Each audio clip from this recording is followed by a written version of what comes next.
Hiperinflasi Indonesia pada tahun 1963 hingga 1966 adalah sebuah hiperinflasi yang terjadi di Indonesia pada akhir masa Orde Lama, tepatnya pada era demokrasi terpimpin. Dengan latar belakang ambisi proyek mercusuarnya, Presiden Indonesia Soekarno mencetak rupiah hingga inflasi pada saat itu mencapai 0,1%, sehingga pada tanggal 13 Desember 1965, pemerintah melakukan penyederhanaan nilai rupiah redenominasi dari Rp1.000 menjadi Rp1.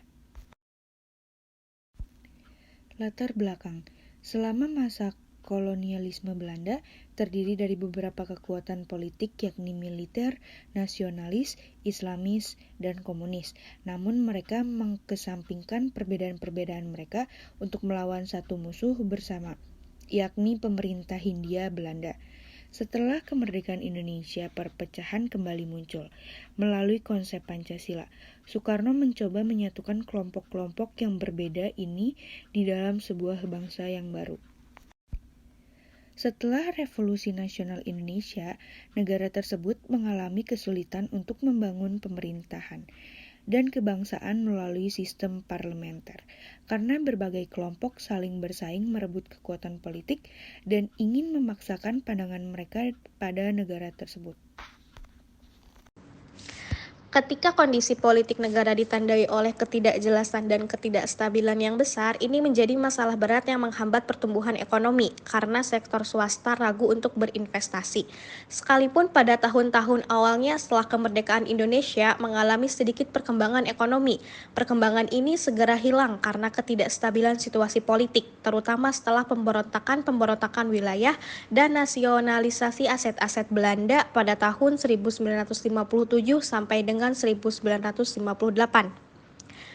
Singkat cerita, pemerintahan Soekarno menerbitkan rencana 8 tahun di tahun 1960 sebagai usaha untuk membuat negara ini memiliki swasembada makanan, yaitu terutama beras, pakaian, dan kebutuhan-kebutuhan dasar dalam periode 3 tahun.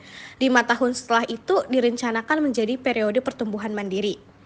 Pada tahun 1960-an, ekonomi Indonesia dengan cepat hancur karena hutang dan inflasi, sementara ekspor menurun. Pendapatan devisa dari sektor perkebunan jatuh dari 442 juta dolar Amerika Serikat pada tahun 1958 ke 330 juta dolar pada tahun 1966. Puncak inflasi berada di atas 100% dari tahun ke tahun, yaitu pada tahun 1962 sampai dengan 1965. Karena pemerintah dengan mudahnya mencetak uang untuk membayar hutang dan mendanai proyek-proyek megah seperti pembangunan Monas, pendapatan per kapita Indonesia menurun secara signifikan, terutama di tahun 1962 sampai 1963. Sementara itu, bantuan asing yang sangat dibutuhkan berhenti mengalir setelah Soekarno menolak bantuan dari AS dan mengeluarkan Indonesia dari keanggotaan Perserikatan Bangsa-Bangsa atau biasa disebut dengan PBB. Karena masuknya Malaysia sebagai negara anggota PBB, Indonesia menentang pendirian Malaysia pada tahun 1963. Sebaliknya, Soekarno menjalin hubungan lebih erat dengan Republik Rakyat Tiongkok dan Korea Utara. Namun, rencana 8 tahun 1960 ditinggalkan pada tahun 1964 karena ekonomi yang menurun dan target-target yang tidak bisa tercapai.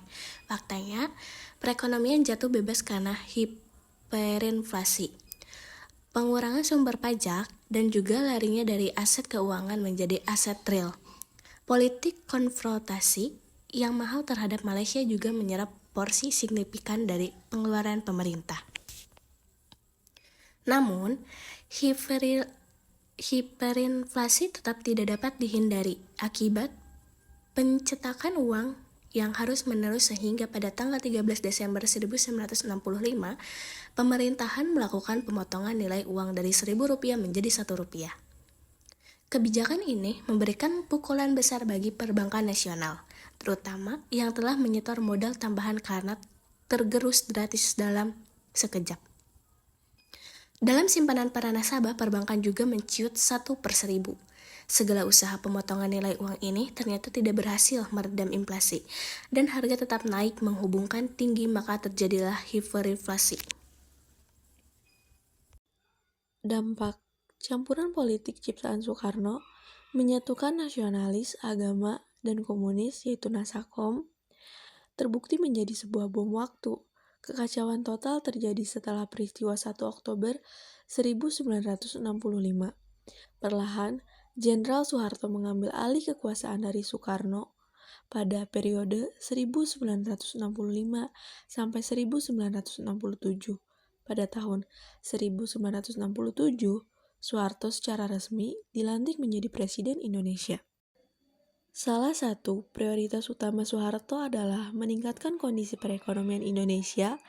Beliau mengandalkan sebuah tim ahli ekonomi yang belajar di Amerika Serikat untuk memulai periode rehabilitasi dan pemulihan ekonomi.